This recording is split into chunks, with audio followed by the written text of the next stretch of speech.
Hello, ladies and gentlemen. Today we have a special guest. I'm sure that you already know him from our shorts, and he's talking about all those topics that you really love. About marketing, about behavioral science, about all the companies, about the secrets of companies. And today, please let's welcome Richard Shotton. Richard, how are you? Yeah, very good. Good to be here. Thank you for having me. Yeah, thank you for accepting my invitation, by the way. It's You are really a special guest to me. And as I've said, the audience that we have gathered here together, they really love marketing and behavioral science. And you're like one of the most recognizable people who is like all into this science. I know that you are an author, you are a founder, and most people know you as a marketer. For me, you are a scientist, like if I can call it that way. Well, I certainly run a lot of experiments, but I'm not an academic. So I suppose that's the difference. My interest in behavioral science has always been as a very effective practical tool rather than as an academic topic of study. Yes. And I wanted also just start with your book from the get-go. Like, if I want to buy your book, where can I get it and what it's about? So there's three of them: Choice Factory, Illusion of Choice, and then a co-authored one with Michael Aaron Flicker called Hacking the Human Mind. And they are all three of them are about how you can take findings from behavioral science and then apply them to your marketing to make it more effective, to sell more, to make a better persuasion. And in terms of where to get them, pretty much any big bookshop, Amazon, wherever you go, they'll be available. Amazon. Okay. On the next episode, I'm gonna be with your book, so I'm Okay, gonna show the audience like the physical book. we have a physical book. Yeah, Oh, great, great. I always have it. Within 10 feet of me. Yeah, I can see like you have too many books behind you. Yeah, yeah, And so yeah. yeah, that's very great to have. By the way, on the background, I think that's something that I need to work on myself, just to have Well, some better yeah. I mean, background in this is terms of this like is the books. sanitized view. If I was to show you the other side of the office, it's just mounds of paper, and I'm not very tidy. Yeah, we My also wife is have some disgusted mess by here. it. So Yeah, okay. So Richard, I want to ask you yeah, a question about behavioral science. Like, if you would describe behavioral science in terms of brands, which brands like do you first think of? yeah. I would think of Guinness. I think it's one of those brands that applies multiple different behavioral science tactics to power its success. So at the moment, Guinness in Britain outsells any other lager, any other ale, any other stout. And I think it does three big things. It admits a flaw in its advertising, or it certainly has historically. They used to have this amazing line, one of the best ever lines in advertising: good things come to those who wait. So essentially, they admitted the flaw of slowness, and that made them more attractive, that made them more believable, that emphasized their quality messages. So there's a lot of evidence that suggests admitting a flaw is very powerful. So they do that. Secondly, the product design is amazing. Um, it is completely distinctive. If you're in a pub and someone orders a Guinness, you notice that drink. You don't notice it if someone orders a Budweiser or a Stella or a Carlsberg, because they all look interchangeable. And one of the big things of behavioral science is we copy what others do. We are deeply influenced by how others behave. So if you can make your product look popular, it becomes more popular still. Now, what Guinness do is by being so noticeable, for every pint that's sold, they get more share of mind than these interchangeable fizzy yellow drinks. So that very product design, I think, harnesses social proof. And then the final part is the pour. There's some lovely work, maybe we can talk about later, by Michael Norton, that shows exactly the same food or drink. If you go through a little bit of a ritual, if there is a specific way that you eat it, a bit of rigmarole. And remember the Guinness, it's always tip the glass to 45 degrees, pour it to half, stop, fill. That ritual will make the same thing taste nicer. So they harness rituals, they harness social proof, they harness the pratfall effect. Very powerful brand. Yeah. By the way, I'm now watching this. I don't want to say documentary. It's a movie. I mean, it's a series on Netflix about Guinness, like the history of Guinness, how Guinness Oh, was created. Yeah, I guess it yeah. was released like 2 years ago, and it The, has like yeah, four yeah, yeah. seasons. Yeah, each has like 12 series, which is very Oh, very long nice. for me. But I'm trying to watch it. Yeah, I mean, it looks great. It was about the heirs of the Guinness, so it's not about the founder, Oh, but it's yes, about yeah, I remember that now. Yeah, the children of yeah. I founders. haven't Yeah. seen it, but yeah. Okay. By the way, about Guinness, what do you think about split the G trend? Like how it was created? Was it created by consumers or the brand itself? I mean, I don't have any special knowledge. My belief is that it was something that naturally evolved. It came from the consumers, not the brand, is my understanding. Because I think it would probably be for a very heavily regulated category like alcohol, it would probably be a little bit dubious for them to try and encourage you to drink in one mouthful such a quantity of the beer. But the fact that people have created their own ritual, that is amazing for Guinness. I think that's a good bit of luck. So the psychologist who has done the most in this area is a Harvard psychologist, Michael Norton, and he did a brilliant study about the power of rituals back in 2013. So first of all, he does quite a simple study just to see if a ritual improves the flavour of food. And he recruits a group of people and he gives them a chocolate bar. And half the people are just told, sample the chocolate bar and tell me how nice you think it tastes. The other half of people are given a ritual. They're given quite a specific set of instructions about how to eat this chocolate bar. So they're told, don't unwrap it, snap it in half, unwrap one half, eat it, now go to your other half, unwrap it, and eat it. And giving people what are essentially a ludicrous set of instructions, but with this very kind of formal process. The people that ate the bar after the ritual, they rated it 16% more tasty than the people who just ate it in any way they wanted. Now, Norton's explanation for this is if you give people a ritual, what it tends to do is increase the amount of attention we give our food or drink. We spend more time savouring it rather than just stuffing it down our mouths. So when people went through a ritual with the chocolate bar, they spent 29 seconds eating it, whereas if they were left to their own devices, it was just 20 seconds. So it's something about this extra time, extra attention that we give our food that makes us enjoy it more. It makes it feel a bit special. Now, that experiment, to me, is very close to what Guinness do, which is train barmen to do a very, very specific pour and serve. What's interesting about Split the G is this is something people have come up with themselves. Now, interestingly, Norton argues that if people come up with their own ritual, it is even more powerful.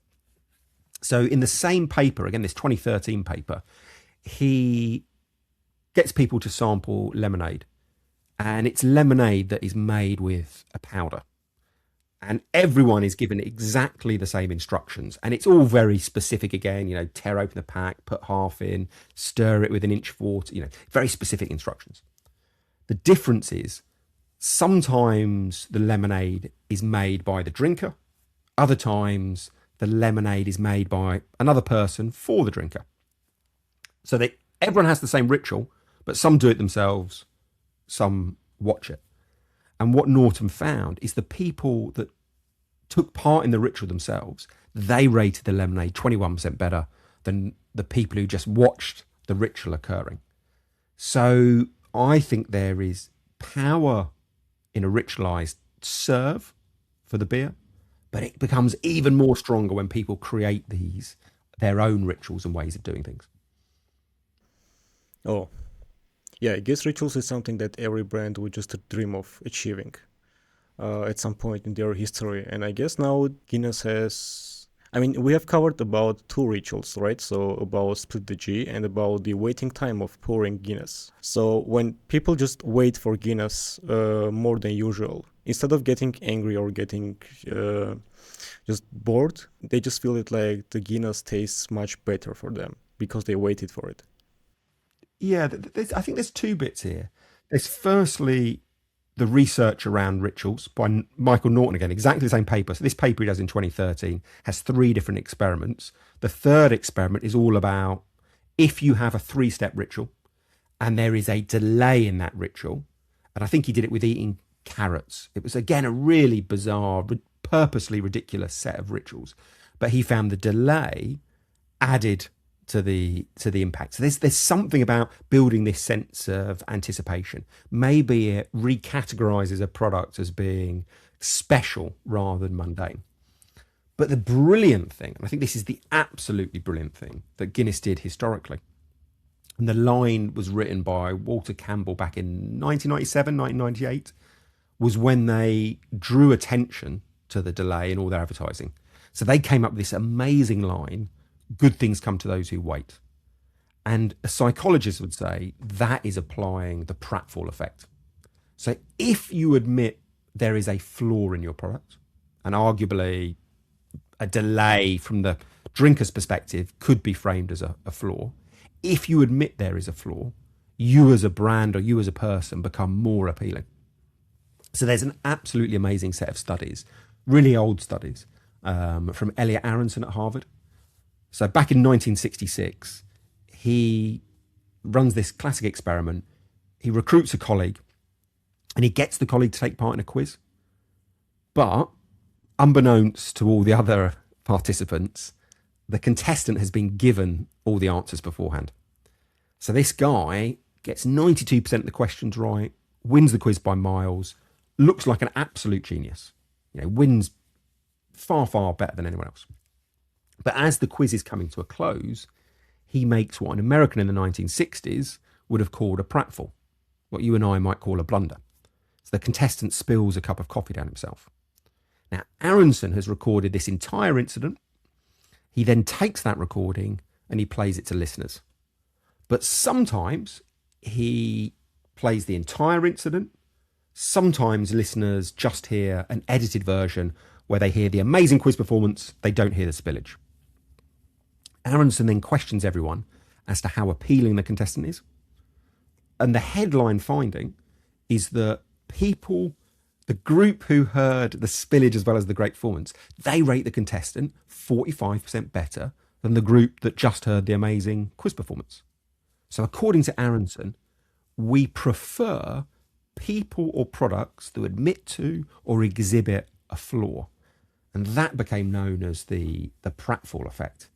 And I think that is one of the great insights from behavioral science that the world's best brands often use.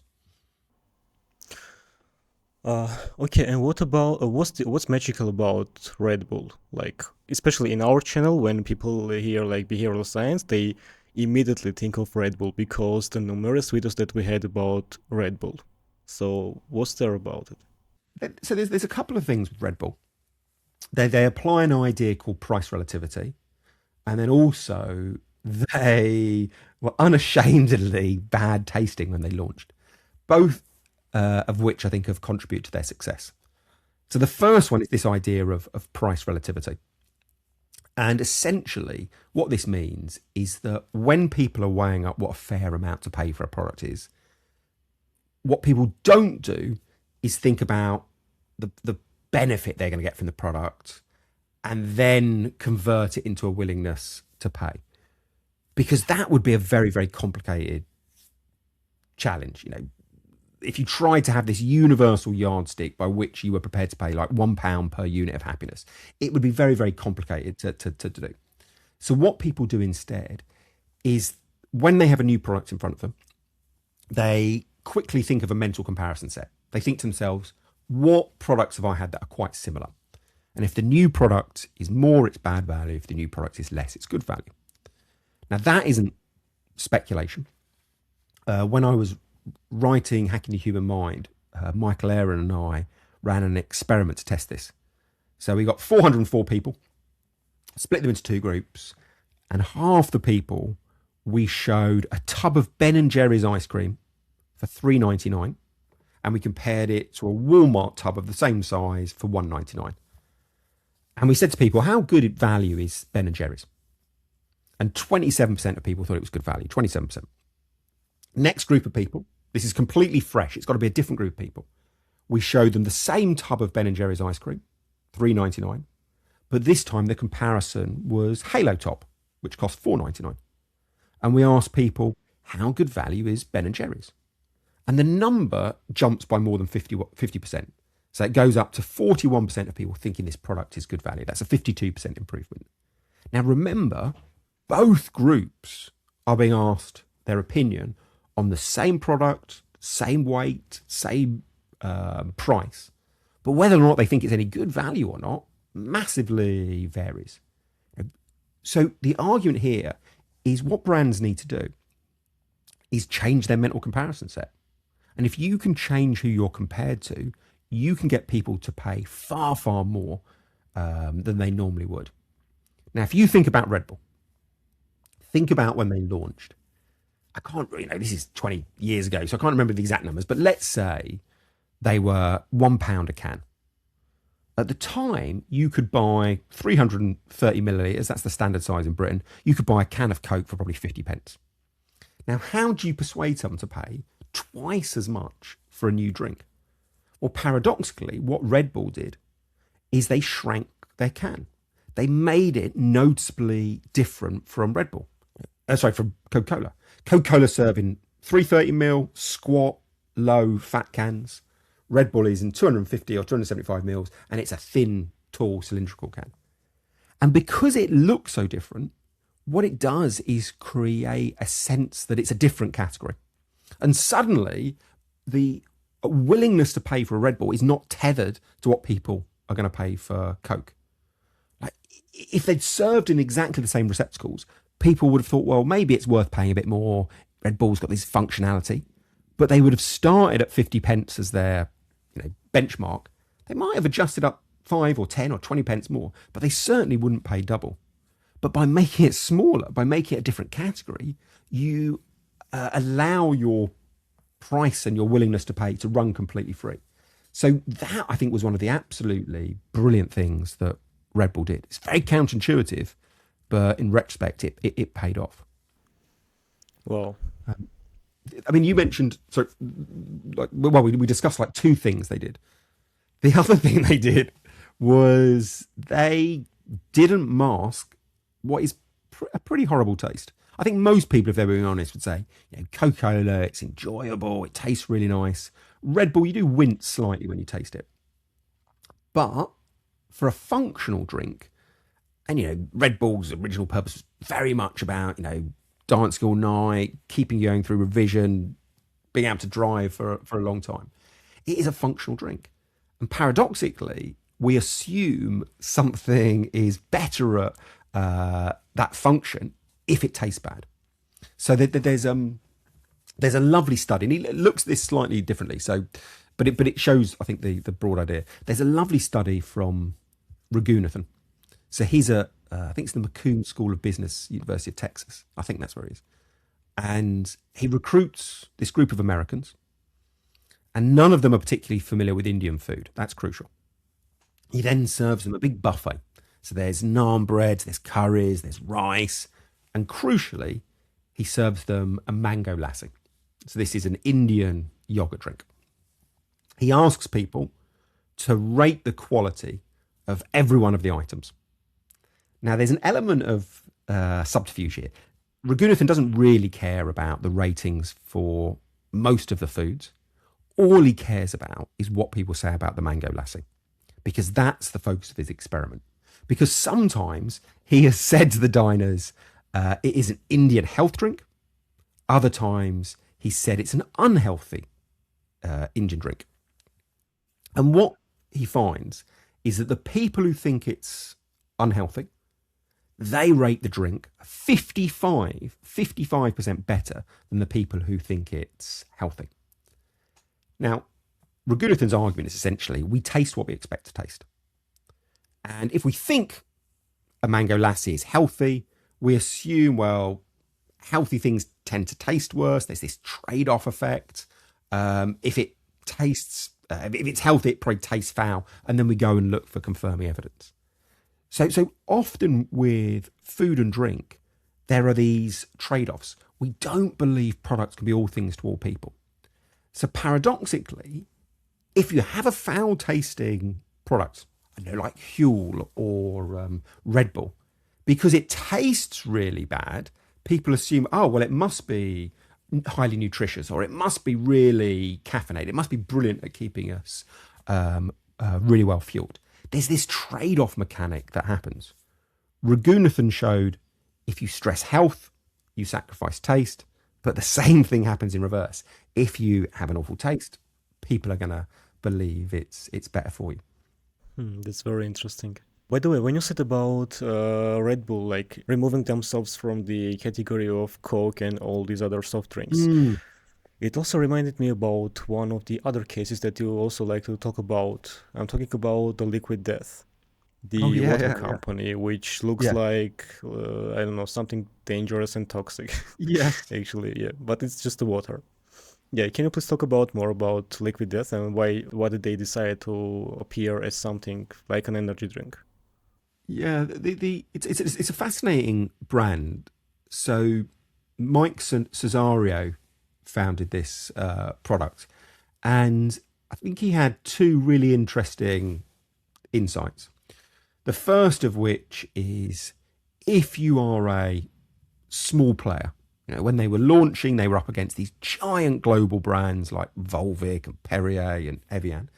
If you are much smaller, you need to be noticed. You haven't got the advertising budgets to attack these people head on. And what he realised was one of the best ways to be noticed is to behave distinctively. So we'll come back to that. There was definitely this approach of being distinctive. But the second thing that he lent into was he was launching in the well, not the bottled water. He's a canned water, but the competition was generally bottled waters. He was interested in this insight around why is it, and his exact phrase was, he said, how come all of the shit that's terrible for you is allowed to have all the fun and explosions? Whereas in contrast, the stuff that's good for you is very po-faced, it's very boring, it just focuses on kind of a sense of duty rather than fun. So he wanted to overturn that. Those were, I think, his two key insights. Now, from a behavioural science perspective, both of things make absolute sense. So that first point about breaking category norms makes you distinctive. We know that makes you more noticeable. Now, there are experiments back to the 1930s, I think. There was a German psychologist called Hedwig von Restorff. And what she showed was that if you behave distinctively, you're much more likely to be noticed. Now, her experiment was a little bit strange, but I think it demonstrates the fundamental idea. What she basically did was recruit people, and she gave them a list of words. So I might get a list of words, 10 words, say, 9 of them were animals, cat, dog, horse. 1 of them would be an item of furniture, like chair. And what Hedwig von Restorff did was give people a few minutes to read through the list. She then took the list away, and then afterwards she got people to try and remember the items. And what she found, every single variant of the study, what she found was that people were much more likely to remember the distinctive item. So in a long list of animals, you would definitely remember the chair, you wouldn't remember the cat or the dog. So that became known as the von Restorff effect. And it's essentially this idea that we are hardwired to notice what's distinctive. You now think about what Liquid Death did. And what they recognised was all their competition used the same imagery, the same insights, the same ideas in their creative and their design. There's lots of alpine scenes, lots of fresh running water, clear bottles, you can see the liquid. And what Liquid Death thought is, if we behave in that way, we will be invisible. We won't be noticed. We don't have the budget to compete. But if we completely reject those kind of ways of behaving, and if we adopt the category conventions of, craft beer or energy drinks, if we take those same conventions of being outrageous, of being, quite over the top and the heavy metal fueled. If we take those conventions and we run it as in a water category, we will be applying the von Restorff effect. We will be noticed. So I think that was one of the things they did brilliantly. They identified the conventions and then they smashed them. And a simple way of doing that is to think, whatever business we're working, think about, well, how would a fast food brand approach the problem? How would a car brand communicate? How would a perfume communicate? You take the conventions of a different category, and it is a very simple way of standing out in your own category. But then the second thing that they did was they made it fun. I mean, gosh, how boring, how worthy, how po-faced most water advertising is. And what Cesario realised is that generally people turn to what gives them pleasure. Like literally, the Latin root of the word advert is turn towards. It means turn towards. And what do we turn towards? We turn towards things that give us an immediate, in the moment, sense of amusement or fun. So Cesario thought to himself, well, this is how a beer would do it. This is how a soft drink or a bag of crisps would communicate. Why don't we do it in a dull category, in a worthy category? And he showed that that is a very, very effective way of behaving. I think in 2019, they had $2.8 million worth of sales. By 2024, it was $250 million. Now, this was one of the fastest ever growing drinks. And I think for those two insights. Well, so Liquid Death is actually considered as very destructive and distinctive company. But I guess there is this very thin line between being distinctive and weird. Like, I think they almost crossed the line of being weird. Like, what's the difference between weird and distinctive? So that's a very good point. I would say weird is a subset of distinctiveness. Like, weird is deviating from what we see as the social norms, but it's doing it in a way that might make people feel uncomfortable or maybe transgresses some rules. So it's a subset of being distinctive. There are many ways to be distinctive without being weird. Let's take a hypothetical example. Let's say every bank has a green logo. Well, if you come along and have a red logo, you are being distinctive, but you're not being weird. So I think weirdness is a subcategory of distinctiveness. I don't think you have to be weird. So, for example, I don't think you'd have any of those kind of judgmental labels about Hiscox. Hiscox is a business insurer. Now, people would say, oh, this is a really boring category. But what Hiscox have shown is that there's nothing such as a boring category. There's just boring marketing. So, for example, what they do is provide insurance companies when things go wrong. If that company makes a mistake, I'm a consultant. If I were to give really bad advice and I'm sued, Hiscox would pay that money. So all their ads try and demonstrate what could possibly go wrong as a business. So, for example, one of them says, if you mess up on the job and your whole world turns upside down, Hiscox could help protect you. And they run these ads in newspapers, but the clever thing is they have written them upside down. So it looks like they've printed it in error. All their ads demonstrate a mistake that's happened quite wittily, and therefore they get attention, I think, for two reasons. Firstly, most ads don't run upside down, so people will pay attention to it. Secondly, it's not just being distinctive for distinctiveness' sake. It relates back to the message they're trying to make. It's showing the type of thing they'd protect you from. And also, it makes you smile.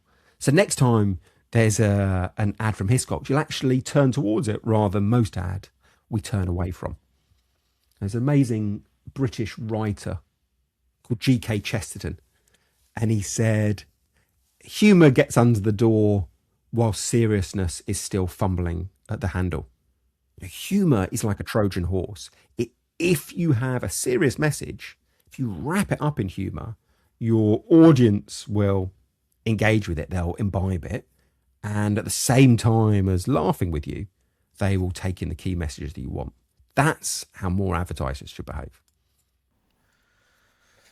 Oh, look, I forgot to say that for the last 3 years, we've been clipping, I mean, a lot of content about marketing, about behavioral science. And after like consuming all this content about marketing, about this science, and clipping everything, sometimes it's very hard to learn new things.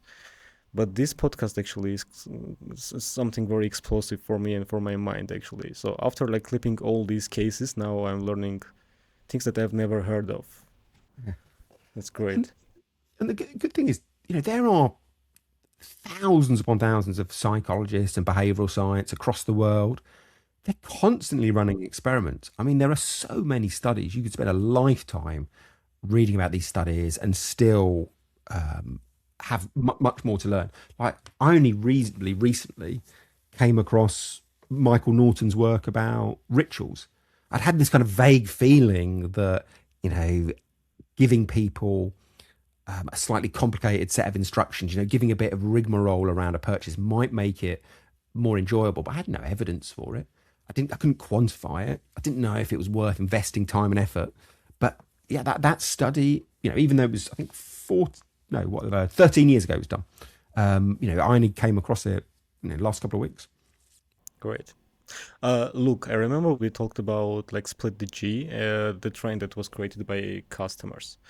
It also reminded me about considerably like very recent case of Stanley Cups. If you remember how they just blew up because of one TikTok video about one woman who just was unlucky because she found out her car blew up or the car caught fire or something, and she showed the Stanley Cups after the fire, and the cup still had the ice in it.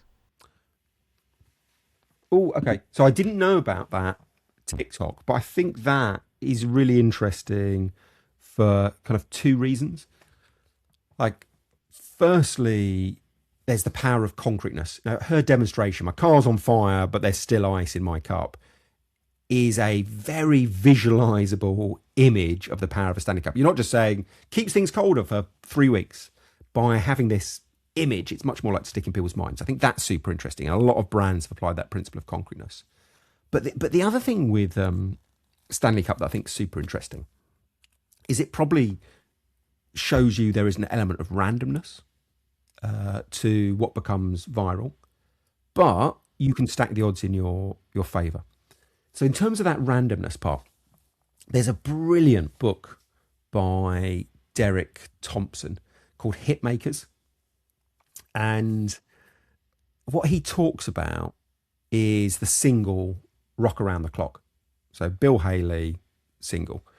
And I won't get the dates exactly right. It's something like about 1958. This song is released as a B-side. And it does quite well. It sells about 50,000 copies, reasonable success. But then it just fades into obscurity. And then about 6 months later, the director of the film Blackboard Jungle, they are trying to find a song for the opening credits. And they're really struggling. And the director asks, I think, a friend of the family who have some kind of young kids, what music they're listening to, what do they really like? And the kid just happens to mention Rock Around the Clock by Bill Haley. So the opening scene of this very popular movie is Rock Around the Clock. It gets this second chance at success. It gets this huge kind of broadcast. Lots of people get a chance to hear it and get caught up into it. And it goes on to sell, I think it's saying like 20 million copies. It's one of the most high-selling songs of all time. Now, what's interesting is the product was exactly the same in both those scenarios. But it just needed that initial push to then kickstart its journey to success. And so I think this randomness and then this snowballing effect all comes back to the idea of social proof. I think social proof is probably the single most important bias that any marketer needs to know about. anyone who's trying to persuade someone else, anyone who's trying to sell anything. And it's the idea that humans are a herd species. You know, we are deeply influenced by what others do. So if something looks popular, it becomes more appealing to other people and it becomes more likely to be bought.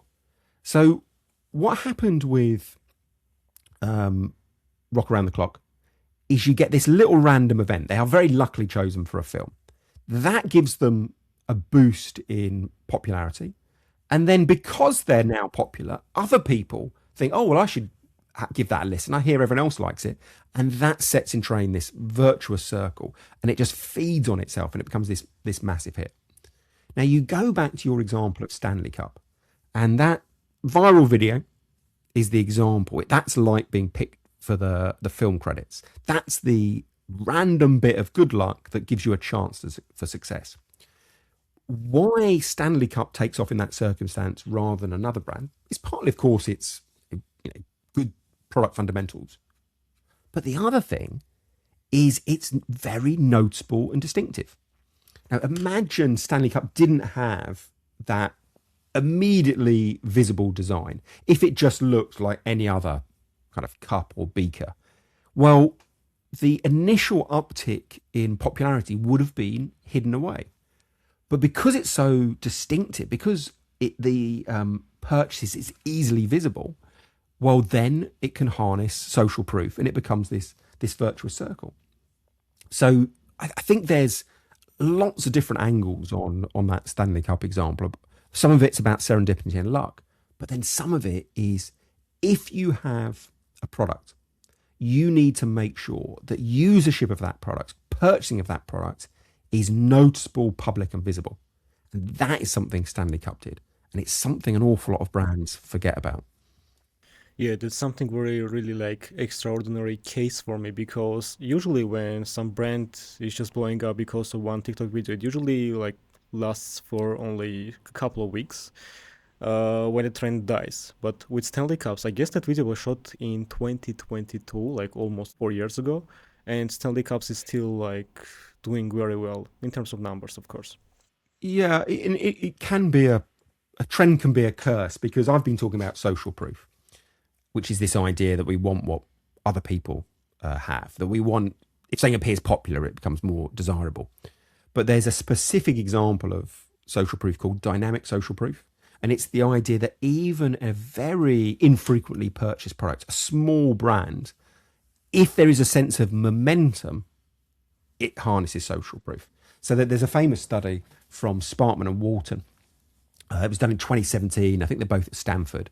And they worked with a cafe and they put little signs on the tables in the cafe.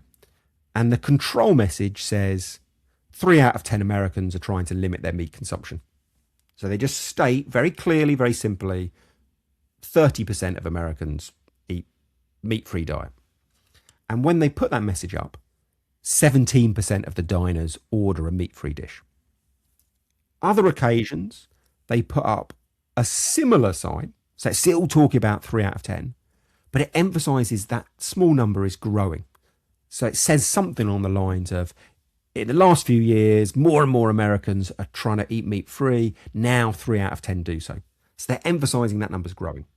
And when they do that, there is an exact doubling of meat-free ordering. You've got 34% of people ordering a meat-free dish.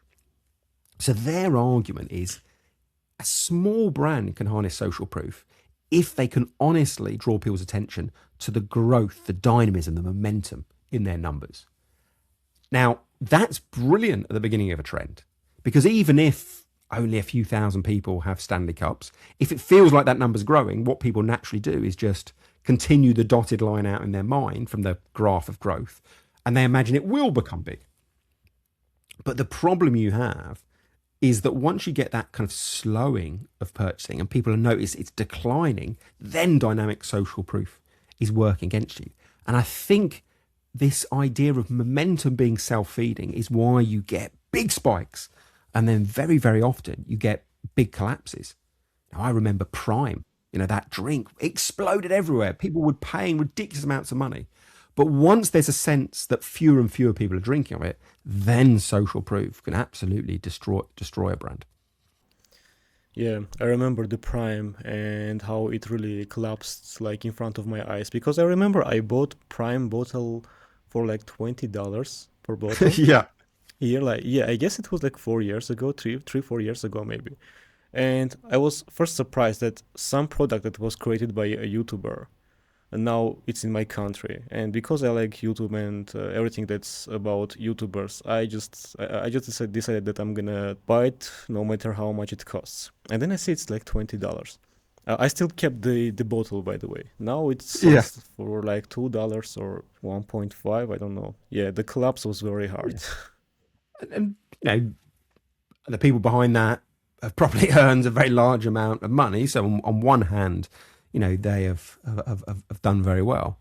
But it is a danger often with these extreme fads that it's very hard to not have a sense of declining popularity that then becomes self-feeding.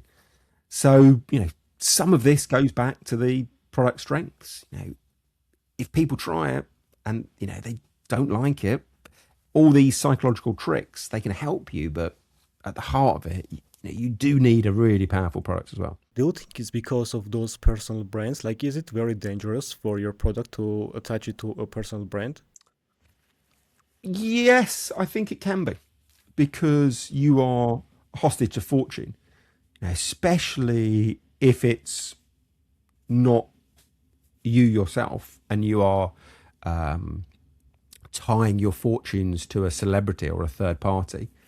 Wow, if that's the celebrity then goes and says something disgusting in a podcast or an interview, or you're a car insurance brand and that person goes and crashes their car after 12 pints of lager, you have a problem. You know, you, there is a reflected glow of a popular celebrity onto a product, but the whole celebrity world can be very fickle.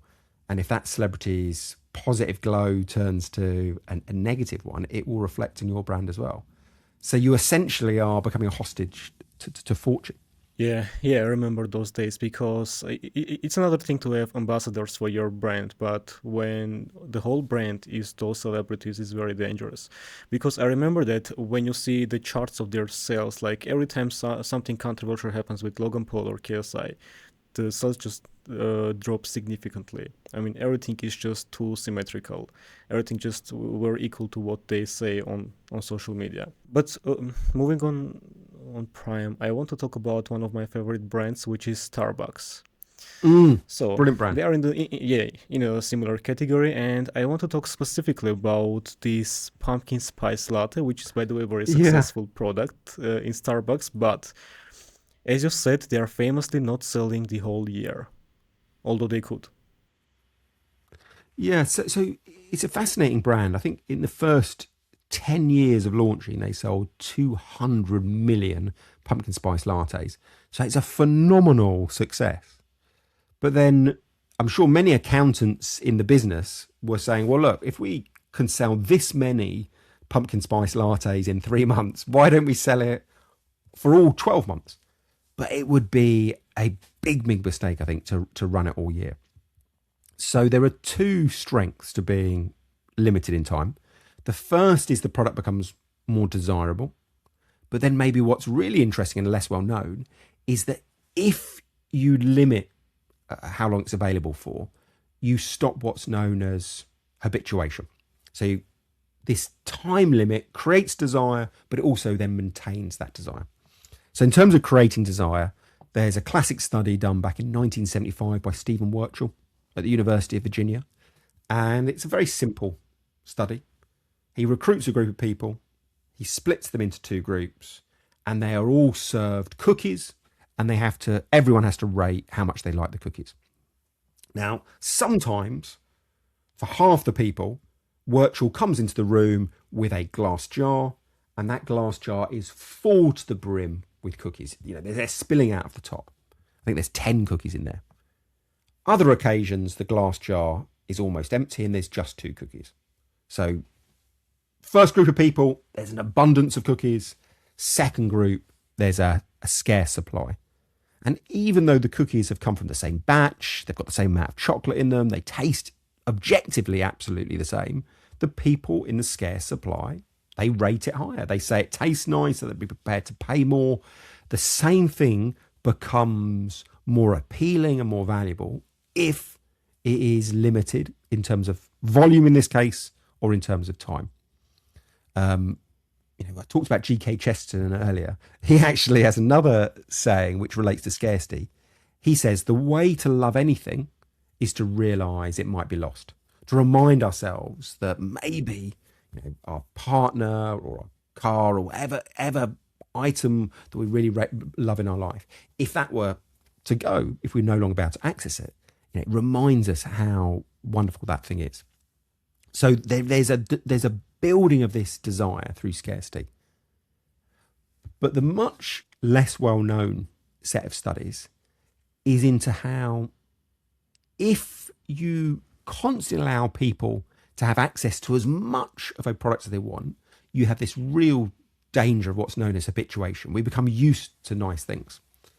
So my favourite study in this area is by an NYU psychologist called Leif Nelson. He does this in 2008, and he has this massage chair, and it's very pleasant. You sit on the massage chair, people love it. He then gets a group of people, again randomizes them into two groups, and half the people sit in the chair for 3 minutes constantly, and then they are asked how much they enjoyed the massage. He gives them a little bit of paper form to fill in, and there is a 9-point scale. And on average, people rate that massage chair at 6.05 out of 9. The other half of people, they sit in the massage chair, they sit down for 80 seconds, he then gets them out for 20 seconds, and then they can sit back down again for 80 seconds. So the whole experience lasts for 3 minutes, 180 seconds, but 20 of those seconds, there is no massaging going on. They're standing looking at this chair. Now, even though those people have less of the pleasant experience, they rate it higher. They rate it at 7.05 out of 9. So first group, 6.05, second group, 7.05. That is a 17% variation.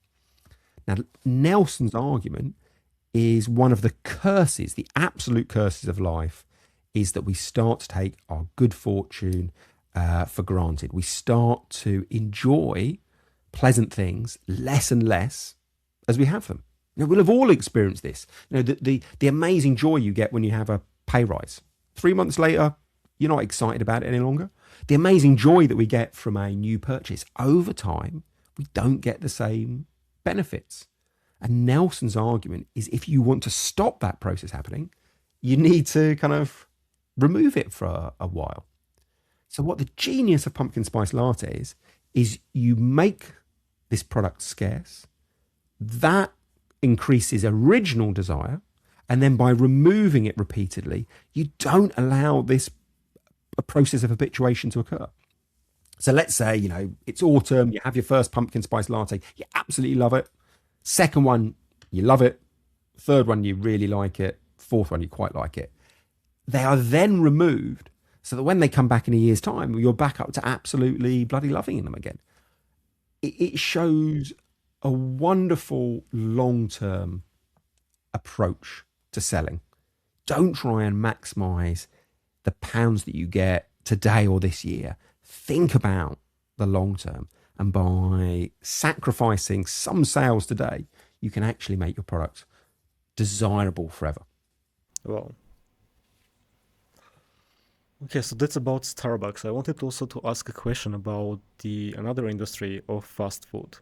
Yeah, pretty similar, but the question is about those restaurants that are selling too many things. Like, yeah, why is it that if a restaurant is selling burgers, pizzas, sushi, tacos, some Lebanon food, why those are considered like less trustworthy than the ones that are just focused on one single item?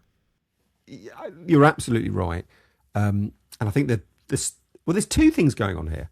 The first is it probably actually is worse food, because generally in life, if you train and you just focus on making curries, you'll become very good at that. If you try and make curries and make stir fries and make sushi, the amount of time you have to perfect your skill is limited, and therefore you're not going to be as good at it.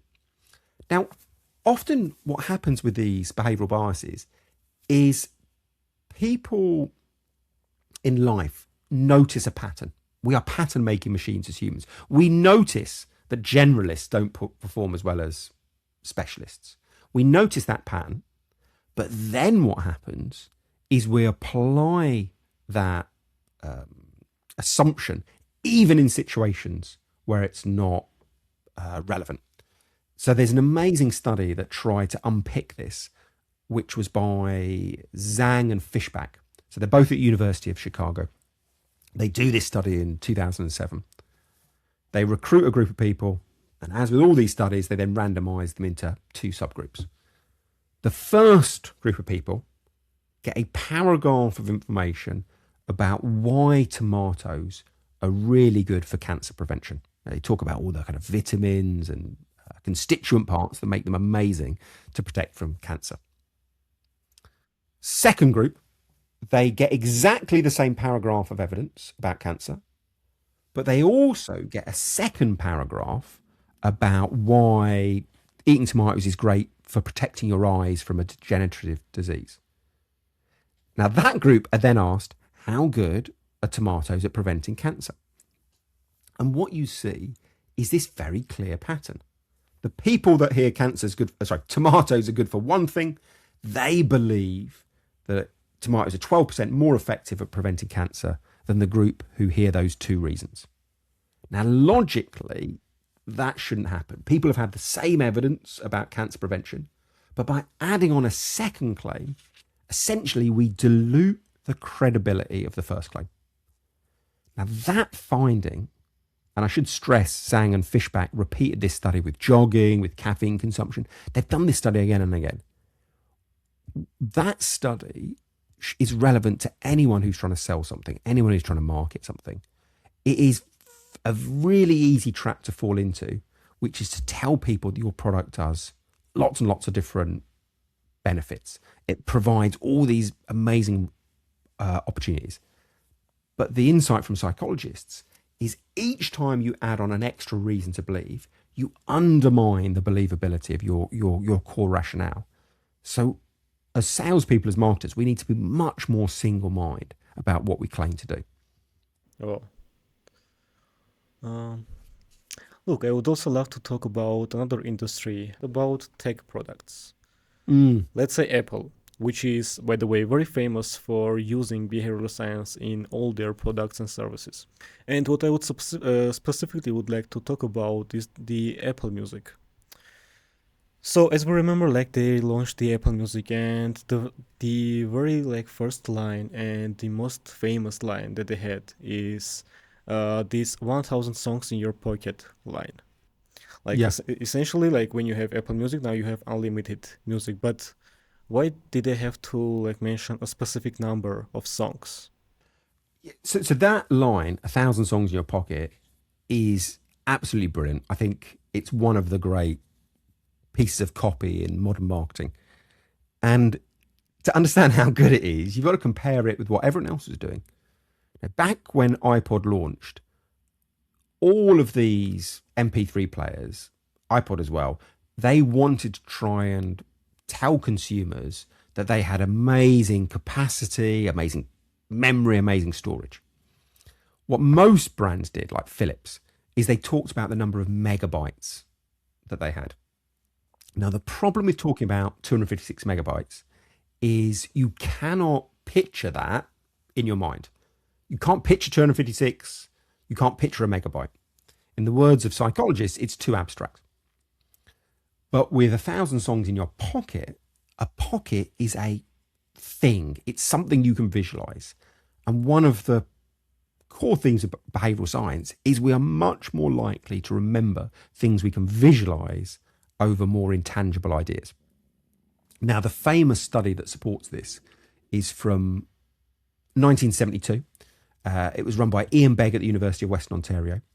And he recruits a group of people, reads out this long list of 22-word phrases. He doesn't tell the audience, but half of the phrases are abstract, things like basic fact or subtle fault. They are intangible concepts that you can't visualize. Half of the words he reads out are concrete phrases. They are things that you can easily picture, like white horse or square door. And what Begg finds is that on average, people remember 9% of the abstractions, but they remember 36% of the concrete phrases. Now, that is a massive difference. That is a fourfold difference in memory. Now, to put that in context, a big brand like Apple, if they could eke out a 1% improvement, they would be deliriously happy. A fourfold improvement is a huge thing when it comes to communications. Now, Begg explains this because he says vision is the most powerful of our senses. So if, like Philips, you talk about intangible things like 256 megabytes, people can't visualize it, they won't remember it. If, like Apple, you talk about 1,000 songs in your pocket, if you use these phrases people can picture in their mind's eye, that is very, very sticky. So the power of that line is that people can visualize it. And if people get that principle, suddenly you have an amazing opportunity to communicate effectively. Like, it's why when I give presentations or work with brands or write books, I always talk about brand examples. Now, if I talk to people about the pratfall effect and talk about Aronson's experiment, it just washes over them. If I then talk about how Guinness have applied it, how VW applied it, how Avis applied it, suddenly they can picture it and therefore they'll remember it. So this principle of concreteness is super important. And actually, many of the brands that we've talked about already, they've applied it. I forgot, Red Bull. They are brilliant at applying concreteness. They don't go out and say Red Bull gives you energy. That'd be awful. You can't picture energy. But if you say Red Bull gives you wings, you are talking about a physical thing. You can picture someone flapping. You can picture them flying with those wings. That's the power of concreteness. Oh, nice. Look, by the way, another question about these tech companies, because as we know, like after AI, now that we have AI, we also have a bunch of new tech companies. But as you know, like the biggest example that's also was very good at marketing was Apple. And so if a company now, let's say an AI company in tech, if they want to succeed, like what can they learn from Apple? Yeah.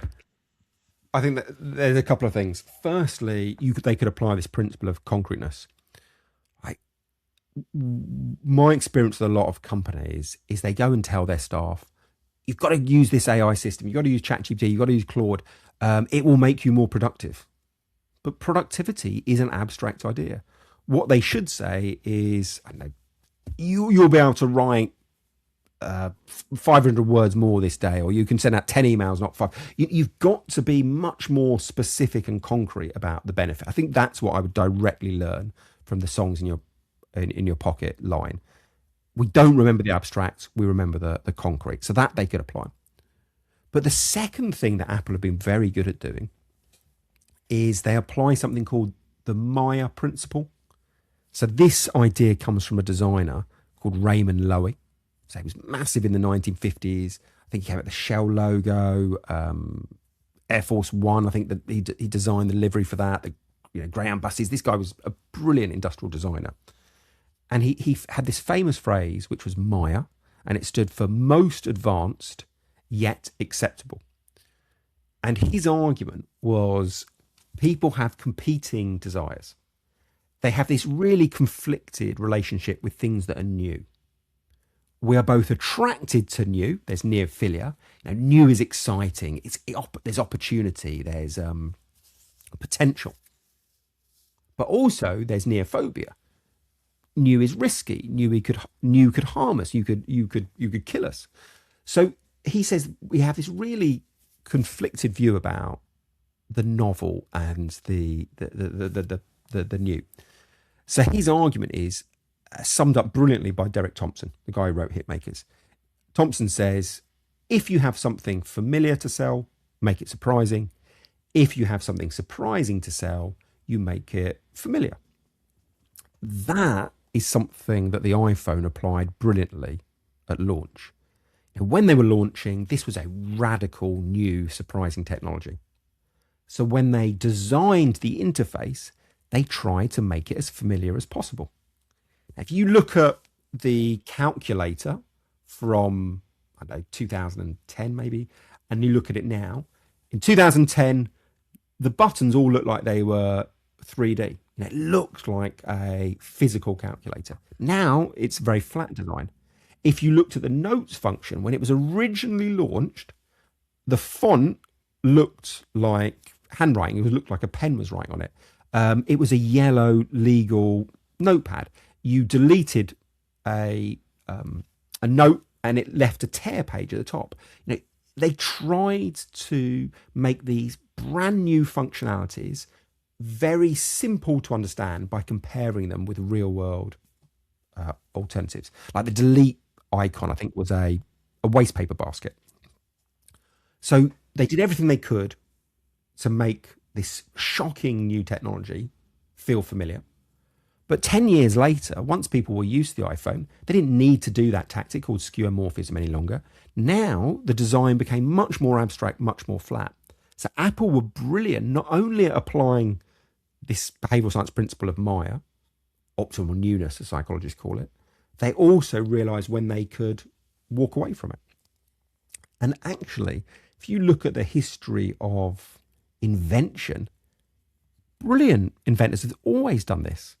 Now you go back to the time of Edison, and when he came along with a shockingly new light bulb, there's an amazing analysis of his marketing tactics by, I think it's Hardagon at one of the California universities. Everything Edison did was to try and make this shocking new technology feel a bit like gas lamps. So when they invented the light bulb, they could have been much, much brighter, but he toned it down so it gave the same amount of light as a kind of a gas lamp. They insisted that you had light shades went over light bulbs. Now, the original purpose of a light shade was to stop candles guttering in the wind. You don't need them, but it made this electricity thing a bit more familiar. He insisted that the electricity came in underground in cables, just like gas. This technique has been used by inventors all the way through history. So I think for AI, you've got to think about, well, how do you make this technology as familiar as possible? If you're trying to get your staff to adopt it, talking about it being groundbreaking and revolutionary is a very dangerous thing. What you really want to be doing is trying to think of real world analogies. Now, it's like everyone having their own intern, everyone having their own PA. You've got to think of real world analogies to make this feel less scary, less confusing. That's how you get absolute mass adoption. Yeah. By the way, another thing that I really like about one of the genius things that Steve Jobs did, it was like when he first returned to Apple after he was fired from his own company, ironically, when the company was just a complete mess. And I remember that Apple at the moment had dozens of lines of new products. One of the first things that he does, he just removes 99% of the products and keeps only 4. And hence he could really bring Apple back to their all-time high. Look, I also remember this another case, which is not about any tech companies, but about this chain of supermarkets called Costco. Unfortunately, we don't have Costco here, but their business model is very interesting. That they are competing with Walmart and all these big supermarkets, but what they've done differently is that they created this membership strategies that now not everyone can shop in their supermarkets. Why did they make it intentionally harder for people to enter their markets? So the psychological principle at play here is the sunk cost effect. And it's essentially the argument that once people have spent some money, they go to illogical lengths to try and justify that spend to themselves. So the classic study in this area is by Hallox. He was at the University of Ohio, and back in 1985, he gives a group of people a thought experiment. So he says to people, look, Imagine you've spent $100 on a skiing holiday in Michigan for a weekend, and it's going to be good. You then buy a skiing weekend in Wisconsin for $50, and it's going to be great. Later on, you realize that accidentally you have bought the skiing weekends for the same time. So they're clashing. You can't go on both, and you cannot get your money back. Which one do you go on? Now, really, the heart of this, people are being asked a very simple question. Do you want to go on a great skiing holiday in Wisconsin or a good holiday in Michigan? Like, everyone should say, I want to go on the great holiday. It's going to be better. But they don't do that. And they don't do it because the great holiday was cheap, the good holiday was expensive. 54% of people, the slight majority, would rather go on the worst holiday that they've spent lots of money on. The argument from ARCs is we feel pain when we think about having wasted prior spend or prior effort. And we will go to illogical lengths to avoid that feeling. So what Costco do so brilliantly is once you have got someone to paid up for a membership, once they've paid up front, they will go and shop at Costco, even if there was an alternative that was cheaper, that was better. It's not just Costco that apply this. In Britain, you've got an awful lot of food delivery services. Uber Eats, Deliveroo. And what they're all trying to do is get you to pay a membership. You pay $4.99 and you get like 10% off the food. Because what they know is once you've paid that, you will come back to that particular delivery service, even if on an occasion people could have used another service and they would be cheaper and faster for that particular offering. We tend to throw good money after bad. So what other categories I think should think about is taking this principle Costco have built an amazing business around and think, how can I apply it in my business, in my category? Get people to spend up front, and then you can recoup the rewards later on. Yeah, and ironically, they now have like the most loyal customer base, maybe. If you take all those supermarkets, I think the customers of Costco are like much loyal. Yeah, and if I was, as you said, in a market where there's no Costco's, let's say I was a giant supermarket in, I don't know, Turkey or Germany, I'd be thinking, okay, well, no one else applies this in my country, in my market. Why don't we try and get people to pay for a monthly membership, and we will give them a free item when they come in, or a discount on products? It will become profitable because people will come back to you even when there are better alternatives. So I think it's too often in marketing, too often in sales, we become hyper fixated on what our immediate competitors are doing. What we really should do is look at what are completely different countries doing, what are different categories doing, because often there are transferable learnings you can take from very, very different areas. And what I tried to do in the book is identify what are those transferable learnings you can take from the world's best companies. And the way that Michael and I identified these transferable learnings is, one, to pick some of the world's best brands like Guinness or Red Bull or Apple, and then think, what is it they do that has been shown to work in peer-reviewed experimental situations? And if you overlap the two things, those are the things that you should kind of beg, steal or borrow, as it were. Yeah. Oh, okay, Richard. Thank you very much for exploring my brain. Thank you. Actually, at one Thank point, you. I even forgot that we are not in the same studio. Yeah. Really, like, Well, that's a yeah, good and sign. That's a good sign. yeah. And for the end, like, I know that you are a very hard person to find on socials, because I know you are not a social media guy, and I respect it like fully. But if people want to find you, where they can find you?